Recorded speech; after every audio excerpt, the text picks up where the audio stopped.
people manage to escape a train going to Auschwitz concentration camp. But let's look and see what he discovered. Now, the Torah, or sometimes called the Pentateuch, is actually the first 5 books of the Bible, which is Genesis, Exodus, Leviticus, Numbers, and Deuteronomy. And Rabbi Michael Weismandahl discovered the signature of God in the first 5 books of the Bible, commonly called, by the Jews anyway, but the Torah. Our English transliteration of Torah is T-O-R-H, all right? Now, similarly, we're familiar in the Old Testament that God is called Jehovah, or Yahweh, but in Hebrew, the English transliteration of that word is Y-H-W-H. Okay, now what he found was what's called a skip code, not very complicated to understand. A skip code means you find a letter and then skip a number of letters, in this case 50. Probably the simplest way to explain it is to actually just look and I'll explain it as we go along. We're looking for the words Torah, T-O-R-H, all right? Can you see the circle just under Rabbi Ben Weismandahl? There is a circle around the original Tav, that circle. You count 50 letters on and you find a Vav, skip another 50 letters and you find a Resh, and find another 50 letters and you find a Hey, and that spells the word T-O-R-H, or Torah, all right? So that Torah code is found in 4 of the 5 books of the Torah. It's found in Genesis, Exodus, Numbers, and Deuteronomy.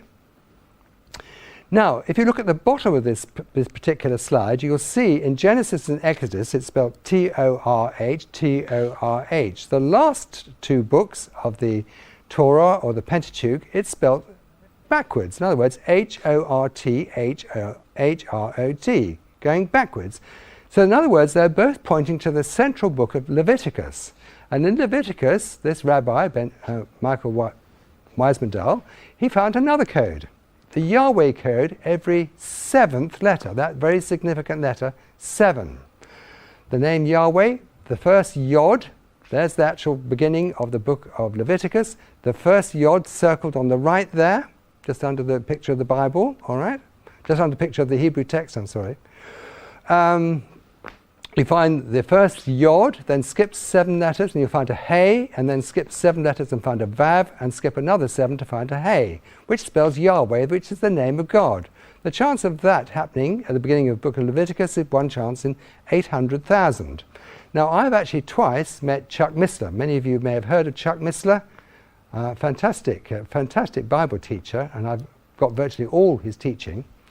Anyway, he's done some statistical analysis in his book, The Cosmic Codes, and there are 304,805 letters in the Torah. And Chuck Missler has calculated in his book that the chances of the name Torah appearing at the beginning of the text of both Genesis and Exodus is 1 in 3 million, which is very significant statistically, all right? Similarly, the chances of the name Torah appearing in the beginning of the text of both Numbers and Deuteronomy is another 1 in 3 million, all right?